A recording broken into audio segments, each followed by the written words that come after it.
My name is Phil Holder. I do steampunk art.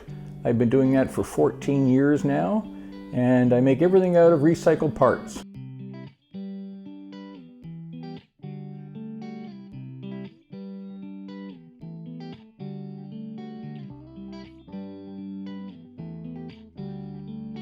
My store is located at 18 Coldwater Road in Coldwater, Ontario, and it's called the Steampunk Factory.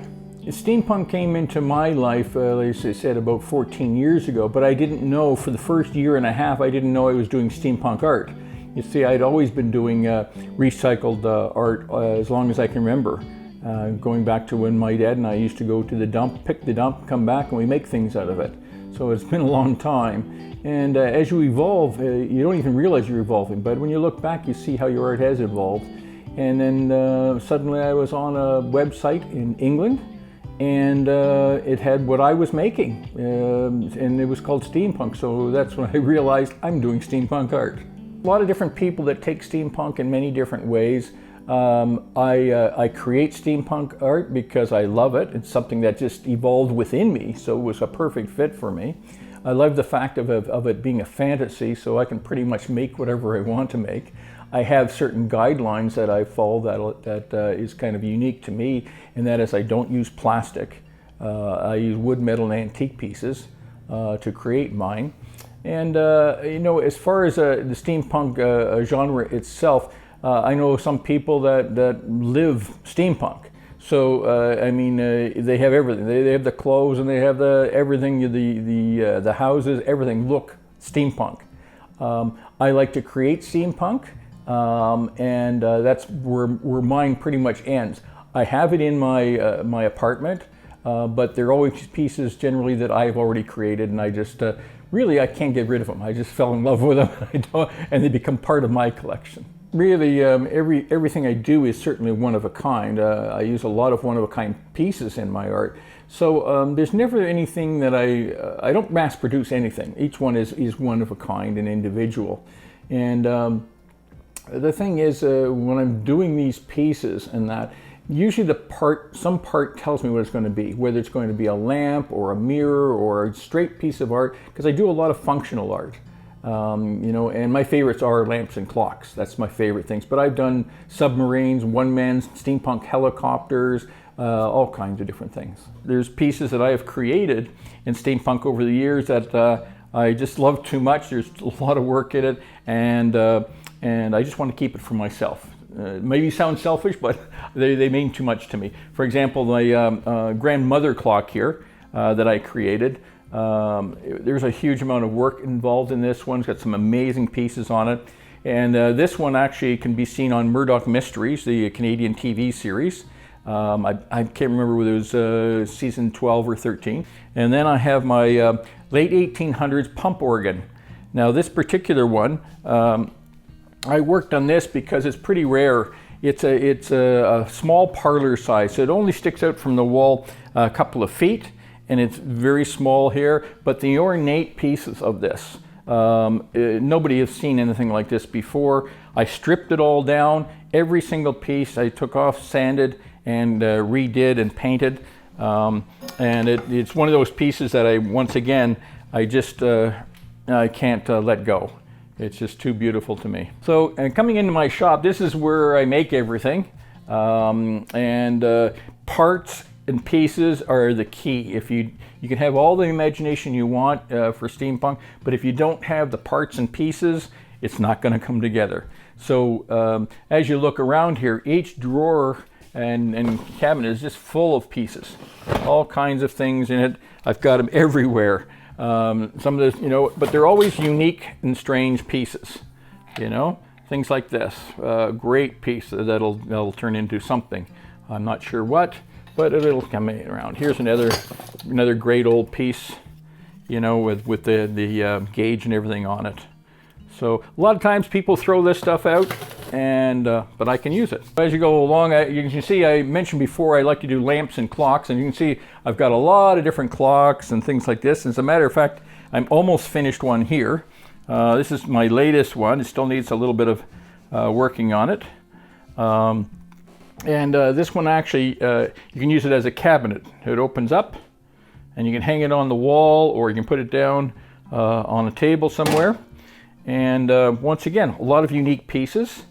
If you notice the lens, this is not the camera or anything. This is actually a very thick lens that makes it almost look like it's underwater. And as you go around, you can see all the different things, parts everywhere. Gauges, old gauges, antlers, all kinds of things. Old cameras. That's another thing I like to work with, because I can, what I'll do is I'll paint them up and straighten them up and make those into lamps and things like that. As you can see up top, I've got a lot of things up there, the far one on the far right there, the red and white, that's actually a fiberglass body from a helicopter, and I will turn that into probably about a 3-foot steampunk Zeppelin in the days to come. People ask me sometimes, how long does it take you to make a certain piece? Well, I always work on 2, 3, 4, 5 pieces at a time. Like right now, I'm working on the clock. I'm also working on a pair of really wild steampunk glasses that can actually light up.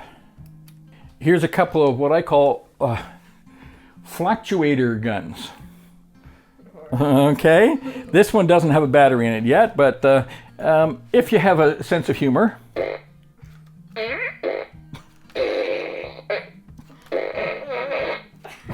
Okay, I hope you have a sense of humor, but because I do, and I think they're a fun thing.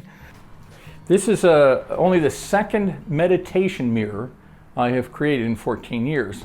I'm pretty particular on what I do, and the key is to be able to have this piece here to go around the convex mirror, because I want to be able to draw you in. And instead of just painting it black and white, yes, you can do that, but with the cutaways like this, I'm able to bring the copper in and then bring the bullets in on all the sides, and that even draws you in more. This particular meditation mirror is made up of 4 different handcrafted wooden foundry patterns from the early 1900s. So each foundry pattern is one of a kind. So you've got 4 unique pieces in it. The idea behind the meditation mirror is that when you finish your meditation, do something that most people don't do in their entire lives, and that is look into your own eyes in a mirror for more than 5 seconds.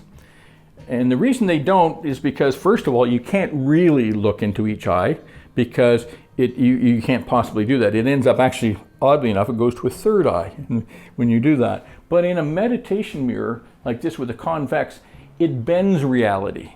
So the edges are already bent. In other words, it gives you a soft feeling when you're looking into it.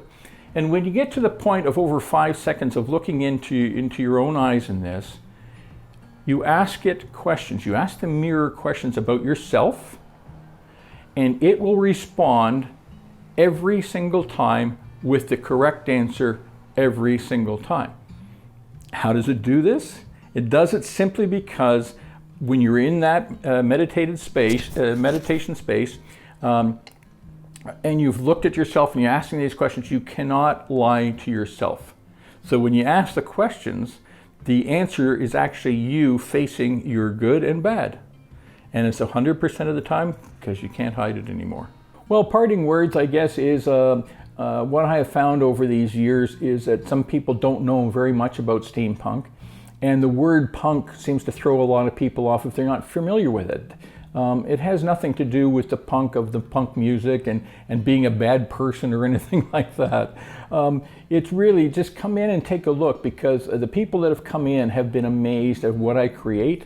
And it's anything. Like I said, there's no end to it. I also, in my store, I carry a lot of unique pieces of sunglasses, jewelry. I also cover Tammy Pepler's art pieces as well, who are one of a kind, handcrafted, very much in a Tim Burton style, but they work very well with steampunk.